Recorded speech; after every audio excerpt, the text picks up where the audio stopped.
Alors effectivement, moi j'ai été extrêmement étonné par, il y a 2-3 semaines, quand j'ai lu, mais je vais vous dire pourquoi ne pas le citer, j'ai vu cette couverture de VSD d'il y a 2 semaines, où ils mettent les révélations d'un scientifique français extraterrestre, ils sont parmi nous.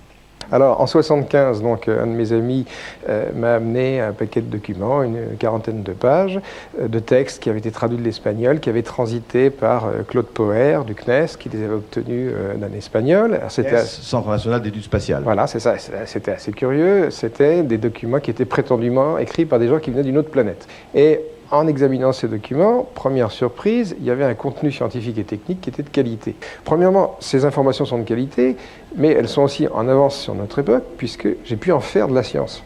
Et je crois que... Vous voulez dire, attendez, qu'est-ce que ça veut dire par « j'ai pu en faire de la science » ? Publier des travaux scientifiques originaux à partir de ces documents, en les exploitant directement. Il y a des informations suffisamment précises. On arrive aux années 90, une période dont beaucoup doivent se souvenir, où on a un certain nombre de tout un discours qui va énormément émerger sur, non plus tant sur la polémique scientifique, sur l'existence, la question des preuves scientifiques de l'existence des soucoupes volantes, mais sur la question de est-ce qu'on nous cache la vérité ou pas. C'est l'époque de X-Files, de la série télévisée X-Files, qui commence en 1994.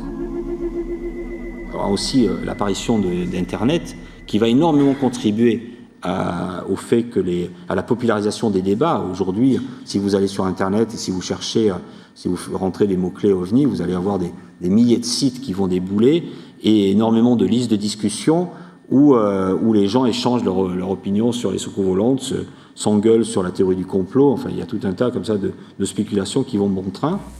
Alors, il dit, pour moi, mes chers amis, les ovnis, c'est vrai. Il y a quelqu'un qui les pilote. UFOs are real, folks. They are machines, and somebody's flying them. Et même certains de ces engins appartiennent au gouvernement américain. What better way to unite all humanity into a one-world government than if we were attacked by some other species? Il dit la raison de cacher cela, c'est pour faire croire à l'importance d'un gouvernement mondial fort, capable de faire face à l'invasion d'êtres venus de l'espace.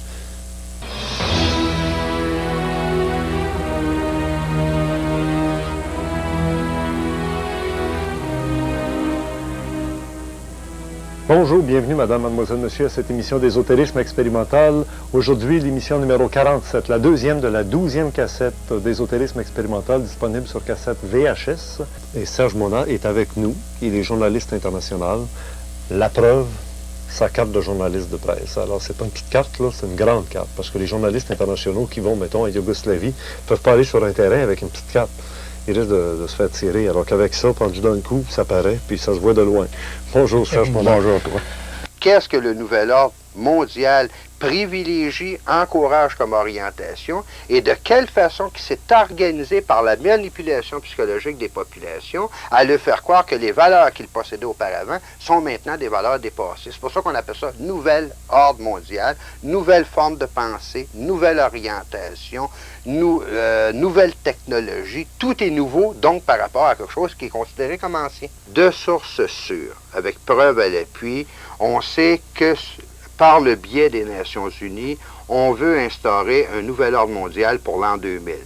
Milieu 1999, en 2000, avec un énorme spectacle cosmique, ainsi de suite, toute la patente pour être sûr d'impressionner les gens.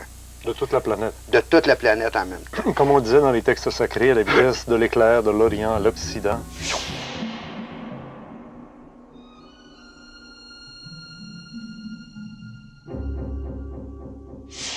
Alors ce soir, jusqu'à 23h avec Rock Soccer du magazine Top Secret, nous parlons du Bluebeam Project. Celui qui a révélé cette affaire, Rock, tu le disais, c'est Serge Monat, donc ce Canadien. Il a défini ce projet en plusieurs phases, lui.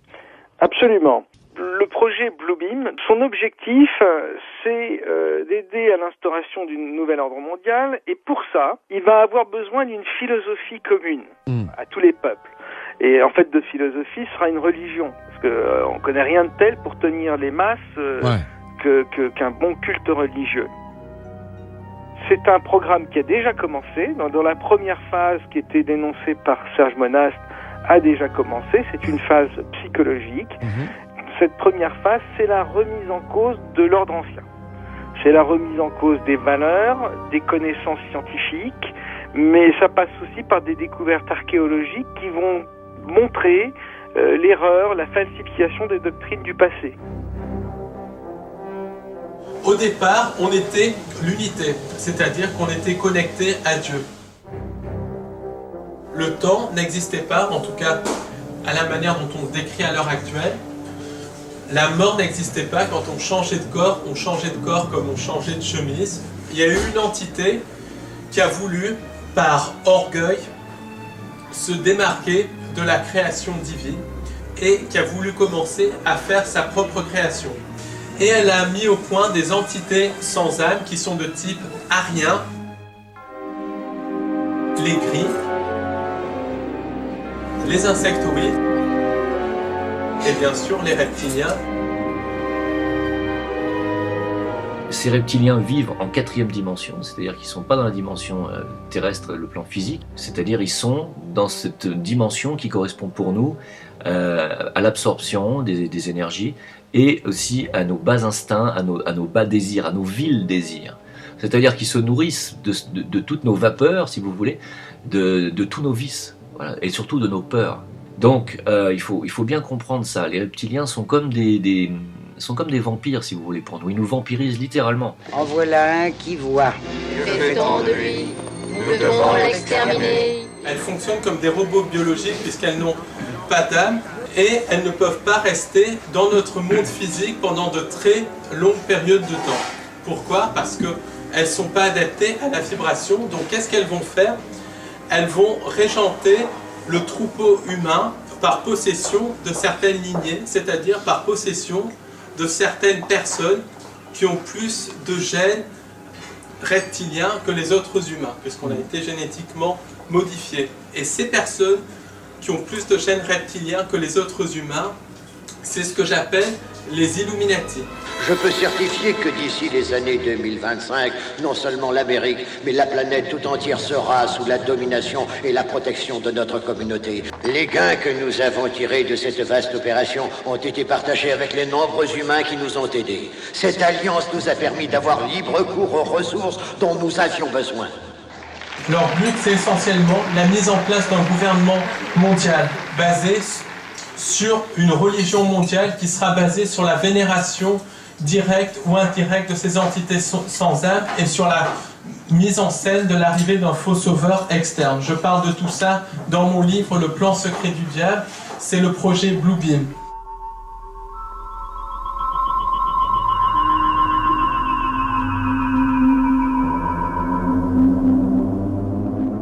La seconde phase, dénoncée par Serge Monat, c'est une gigantesque mise en scène spatiale, une projection laser d'images holographiques en divers endroits du monde. Les fidèles de diverses croyances fortement impressionnés, évidemment, seraient témoins du retour de leur sauveur comme d'une réalité vivante.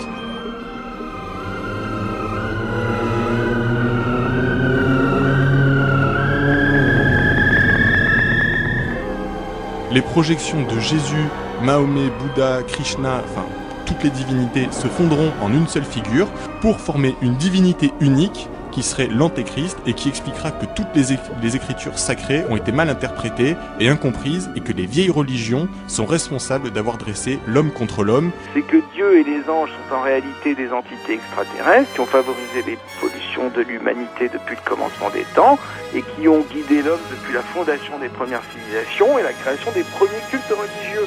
Mesdames et messieurs, nous interrompons nos émissions pour vous rendre compte d'un événement extraordinaire. La question de savoir si oui ou non nous sommes seuls dans l'univers vient d'avoir une réponse. Le département de la défense américain décide d'investir énormément d'argent dans un programme expérimental appelé le système HAARP, ou High Frequency Active Auroral Research Program.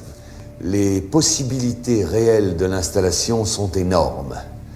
Manipulation du climat et surtout manipulation du comportement humain. Le troisième point de cette quatrième phase est l'usage global de tous les moyens de communication modernes pour diffuser des ondes visant à déstabiliser psychiquement les populations au moyen d'hallucinations individuelles et collectives. C'est que les gens entendront des voix à l'intérieur de leur conscience. C'est-à-dire qu'ils auront l'impression que Dieu leur parle directement dans la tête. Et donc la personne qui sera touchée par ce phénomène sera persuadée que c'est son propre Dieu qui lui parle et qui lui donne des ordres depuis les profondeurs de son âme. Madame, mademoiselle, monsieur, bonjour. Je m'appelle Jean-Charles Bourquin. Je suis Kalki, le 10e lila Avatara de Vishnu.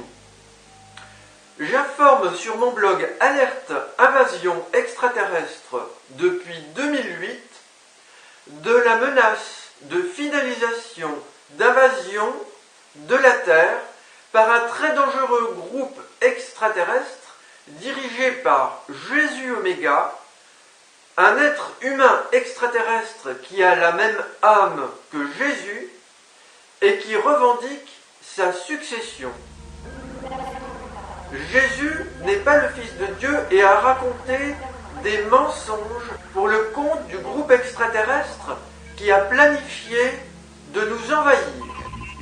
Ces extraterrestres, je l'affirme, ont un mauvais esprit, de mauvaises intentions et sont comparables à des êtres très mauvais comme les nazis.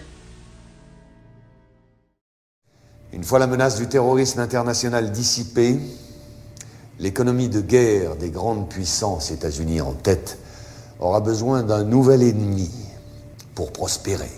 La guerre sur Terre sera remplacée par une guerre spatiale contre un ennemi venu de l'espace.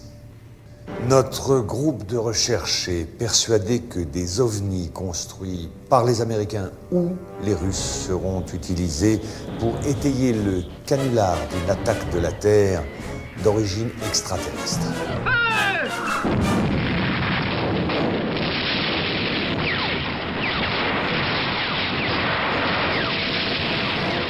I occasionally think how quickly our differences worldwide would vanish if we were facing an alien threat from outside this world. Suddenly there was a threat to this world from some other species, from another planet, outside in the universe.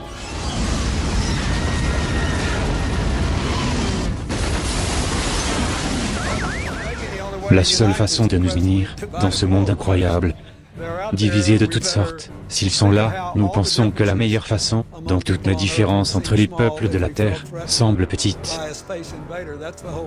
par rapport à une menace d'un envahisseur de l'espace.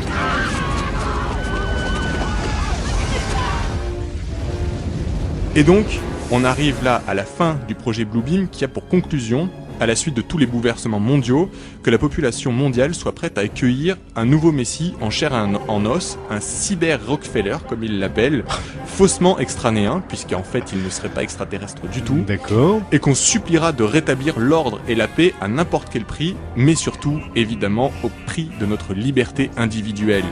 Notre pays est à l'aube d'une ère nouvelle, une ère de dynamisme. Ce vieux monde cynique est dépassé et nous n'en voulons plus. Nous avons foi en nos dirigeants. On ira ensemble vers ce nouvel ordre mondial. Et personne, je dis bien, personne ne pourra s'y opposer. Mais c'est pour quand cet apocalypse, cette grande révélation, cette rencontre, cette parousie? Le mot est merveilleux. C'est le plus vite possible. Il est écrit, cette génération ne passera pas que tout soit accompli. Cette génération a commencé en 1945. C'est écrit où? Dans les Écritures, dans la Bible. Ah oui, mais c'est pas de votre lousse. Mais moi, je ne viens que confirmer les Écritures. Et il est écrit également que cette époque arriverait maintenant, quand le peuple juif retrouverait son pays. Ça s'est produit en 1947. Quand tout ça a été écrit, tout ça a été préparé, qu'il viendrait un être un paraclet, c'était-il dit, qui détruirait le mystère de Dieu. J'arrive, comme cela a été prévu, pour expliquer qu'il n'y a pas de Dieu, pour détruire le mystère de Dieu, mais qu'il y a des êtres comme nous, qui sont dans le ciel, qui nous aiment et qui nous ont créés à leur image. Vous êtes un élu. Si on veut. Il y aura aussi l'élimination de plusieurs milliards de personnes qui seront remplacées en partie par des hybrides issus des programmes d'enlèvement extraterrestres. Hybrides issus des enlèvements extraterrestres à ne pas confondre avec les hybrides Illuminati. Il y aura aussi une modification de la forme humaine, c'est-à-dire le transhumanisme, c'est-à-dire la fusion de l'homme avec la machine pour nous couper notre étincelle divine. Et si on accepte ça, on se fait manger notre âme et c'est la fin de l'humanité. Cette dictature aseptisée avec réduction de population, etc., si elle devait avoir lieu, ressemblerait en tout point à ce que nous ont décrit les textes sacrés, les textes traditionnels, les prophéties, qui annoncent l'arrivée d'un antéchrist qui prend le pouvoir intégral sur la planète et qui fait basculer l'humanité dans une ère très sombre de dictature mondiale. Évidemment, le but de cette dictature est de contrôler tous les habitants et d'exploiter de façon globale les ressources de la planète.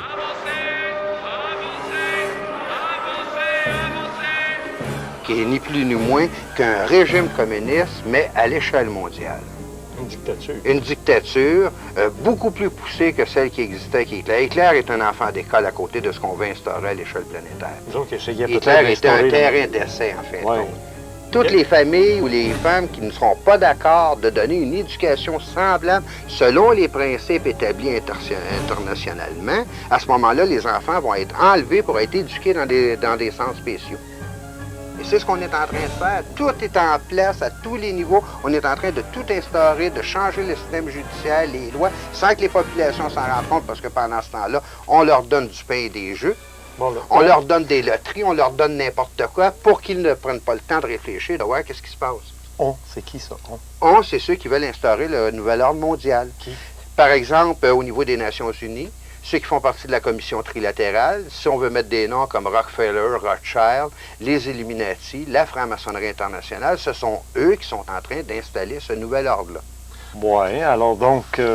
Pour ceux qui aiment avoir des cauchemars la nuit et qui veulent avoir des bonnes raisons d'en avoir, des mal de ventre, vous pouvez toujours contacter Serge Mona au numéro de téléphone que vous avez vu au cours de l'entretien.